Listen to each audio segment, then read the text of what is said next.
प्रशांत किशोर, अभी तक हम ये बात करते थे ना कि ये किसको ज्यादा नुकसान पहुंचाएंगे, एनडीए को कि महागठबंधन को।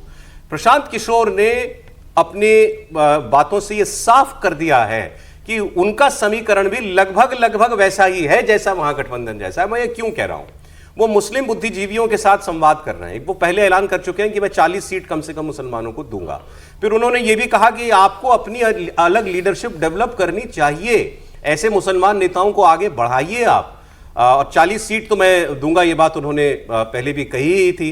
इसके अलावा प्रशांत किशोर आगे दिखाइए, आगे उन्होंने कहा कि कांग्रेस आरजेडी सच में अगर मुसलमानों के रहनुमा बनते हैं तो मैं फिर उन्हें एक ऑफर देता हूं। ऑफर यह है कि जहां वो मुस्लिम कैंडिडेट उतारेंगे मैं मुसलमान उम्मीदवार नहीं दूंगा। यह बात वो भी दोहरा दें कि जहां मेरा मतलब जन स्वराज का मुस्लिम कैंडिडेट खड़ा हो वहां पर आप भी मुस्लिम कैंडिडेट नहीं देंगे। मैंने ये कहा है कि अपने आप को मुसलमानों के रहनुमा कहना, जो दल अपने आप को मुसलमानों का रहनुमा बताते हैं, अगर उनको मुसलमानों की इतनी ही चिंता है तो जन स्वराज अपनी ओर से घोषणा कर रहा है कि जहां पर वो मुसलमानों को टिकट देंगे वहां पर जन स्वराज मुसलमान नहीं लड़ाएगा। वो भी अब ये घोषणा कर दें कि जहां पर जन स्वराज मुसलमान लड़ाएगा वो भी मुसलमान को नहीं लड़ाएंगे। अगर उनको भाजपा को हराने की इतनी चिंता है तो ये घोषणा करके देख लें। जब भी मैंने खबर सुनी तो पहली बात तो मेरे दिमाग में ये आई कि प्रशांत किशोर मतलब इस बात को मानते भी हैं और अब तो उन्होंने अंडरलाइन भी कर दिया कि मुसलमान को ही वोट देगा। अभी तक मुसलमान कैसे, किनको जिताता रहा, क्यों जिताता रहा, कितने मुसलमान विधायक हैं देश के अंदर या बिहार में असेंबली में कितने हैं, तो ये तोहमत क्यों दे रहे हो मुसलमानों को ये बात कह करके। लेकिन इतना तो उन्होंने अब जैसे कहते हैं ना चुनौती फेंक दी है सामने वाले की ओर। ठीक है, मुसलमान वोट बंटने की सबको चिंता हो रही है, मुझे भी चिंता हो रही है, तो कर लो ये बात, डील कर लो, मुसलमान के सामने मुसलमान नहीं उतारना। अब देखिए बिहार के अंदर एक अनार 100 बीमार है, मुसलमान वोट को लेके सब बीमार हो रहे हैं, सब उनको आकर्षित करना चाह रहे हैं। तेजस्वी तो मान के चलते कि भाई वो तो मेरे घर की मुर्गी है मुसलमान, मैं जैसा चाहूंगा इस्तेमाल करूंगा। राहुल गांधी को भी यही मांगना है कांग्रेस को कि भाई हमने इतना हिंदू विरोध कर दिया मुसलमान के पक्ष में कि मुसलमान को हमें वोट देना चाहिए। अब प्रशांत किशोर नए खिलाड़ी आए हैं, वो भी जानते हैं कि बिहार की लड़ाई को कैसे लड़ना है, और ओवैसी तो मैदान में ही। तो बेसिकली प्रशांत किशोर और ओवैसी रायता फैलाने में ज्यादा भरोसा रख रहे हैं इस बार मुसलमान वोट को लेके। उनको वोट मिले, तेजस्वी का रायता जरूर फैलाने वाले इस बार। और अगर आप ओवैसी को देखेंगे तो 5,29,000 वोट मिले थे ओवैसी की पार्टी को 2020 में, 5 सीटें मिली थी, लगभग 5,30,000 का वोट बैंक है। तो 5,30,000 वोट कम नहीं होता सर बिहार के चुनाव में। 1.25% का मुसलमान का वोट बैंक जो मिला था, और ओवैसी से अगर आप गठबंधन नहीं करोगे, 5 सीटें नहीं दोगे, तो ओवैसी प्रशांत किशोर ने तो आपको प्रस्ताव दे दिया, तो प्रूव कर दिया आपने आपको नहीं, लेकिन मुझे वोट मिलता है मुसलमानों का। प्रशांत किशोर ने तो आपको प्रस्ताव दे दिया कि जहां आपके मुसलमान कैंडिडेट होंगे वहां मैं अगर नहीं उतारूंगा, बशर्ते आप जहां मैं मुसलमान कैंडिडेट दूंगा वहां मत उतारिए। ओवैसी क्या करेंगे, ओवैसी को आप गठबंधन नहीं लेंगे तो जहां आपके मुसलमान कैंडिडेट है वहां ओवैसी मुसलमान कैंडिडेट उतार देंगे।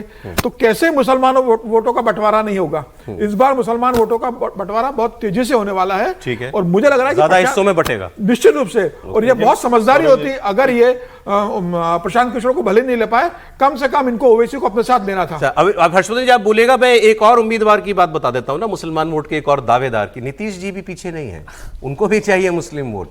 नीतीश कुमार आजकल मुस्लिम इलाकों में ही घूम रहे हैं और मुसलमानों को बता रहे हैं कि 20 साल में मैंने तुम्हारे लिए क्या क्या काम किया है। नीतीश कुमार ने कहा कि उनकी सरकार बनने से पहले बिहार में हिंदू मुसलमान दंगे होते थे, छोटी छोटी बात पर संघर्ष होता था, बंद हो गया। मैंने मस्जिद और कब्रिस्तान के विवाद सबसे ज्यादा सुलझाए, मदरसे के आलिमों को सरकारी टीचरों के बराबर तनख्वाह दी, कब्रिस्तान की जमीनों पर से कब्जे मैंने खत्म कराए। पहले इतना हिंदू मुस्लिम झगड़ा होता था जी, तो कोई कुछ किया था उसका बराबर बोलता था। हम लोगों की सरकार आई तो 2006 में ही हम लोगों ने कब्रिस्तान की घेराबंदी शुरू की और बड़े पैमाने पर कब्रिस्तानों की घेराबंदी की जा चुकी है। अब कोई झगड़ा झंझट नहीं होता और मदरसों को सरकारी मान्यता दी गई और उनके शिक्षकों को सरकारी शिक्षकों के बराबर वेतन दिया गया। आप कह रहे थे एक अनार 100 बीमार, मैं कह रहा हूं एक अनार 113 बीमार, तो उनको भी चाहिए। विजय जी ने ठीक याद दिलाया, अभी तो टोपी नहीं पहन रहे थे वो, मुस्लिम टोपी पहनने से पूरी तरीके से खुलकर सरकार का समर्थन। त्रिपाठी जी बोलिए। नहीं देखिए, मुझे लगता है कि जो मूल बात कह गए वो प्रशांत किशोर जी कह गए, कोशिश तो सब कर रहे हैं। प्रशांत किशोर ईमानदार व्यक्ति हैं, अब आप लोग माने ना माने, लेकिन वो सर्टिफिकेट दे दिया आपने। ईमानदारी बरत रहे हैं। वो कह रहे हैं कि भैया मुसलमान वोट नहीं बंटने देना है, और दूसरी पार्टियां क्या हो बेईमानी कर रही हो, कह रही सेकुलर वोट नहीं बंटने देना है, तो क्या बाकी कम्युनल होते हैं क्या? बोले ये तो खतरनाक है। ये तो आप एक तरह से जो मतदाता है उसको आप चिन्हित ऐसे कर रहे हो। क्या भारतीय जनता पार्टी ये कह रही है क्या कि हम सेकुलर कम्युनल वोट बांटेंगे? तो प्रशांत किशोर जो कह रहे हैं, मुझे लगता है वो ईमानदारी से बात कर रहे हैं, और वो रणनीति देखिए उनकी भी बड़ी सॉलिड है। ठीक है, विजय जी एकदम ही उनको खारिज कर देते हैं। नहीं, प्रशांत जी से मुझे प्रियंका जी याद आ गई कि 2017 में उन्होंने कहा था कि हम 1/3 महिलाओं को टिकट देंगे। जब सारा मैदान खाली है तो कुछ भी कर लीजिए, 40 को भी मुसलमानों को क्यों, 1/3 को दीजिए। नहीं, लेकिन वो तो ये भी कह रहे हैं जहां मुसलमान होंगे वहां मुसलमान खड़ी नहीं करेंगे। तो एक तरह से वो तो ईमानदारी, तो मुझको लगता है इसमें फिर क्या दिक्कत है? भाजपा को हराना है, सब लोग मिल जाएं तो पूरा वोट हो जाएगा। अगर जो नहीं एक साथ आ रहा है, जो बाधा बन रहा है, वो मुसलमानों को दुश्मन थोड़ी मांग रहे हैं टिकट, मतलब हिस्सेदारी महागठबंधन में। अरे भाई, लेकिन वो तो दूसरे तरह का प्रस्ताव दे दिया ना। मान लीजिए एक सीट पर सिर्फ एक मुसलमान होगा तो बड़ा अच्छा होगा। प्रशांत जी बीजेपी को हराने के लिए थोड़ी लड़ रहे हैं।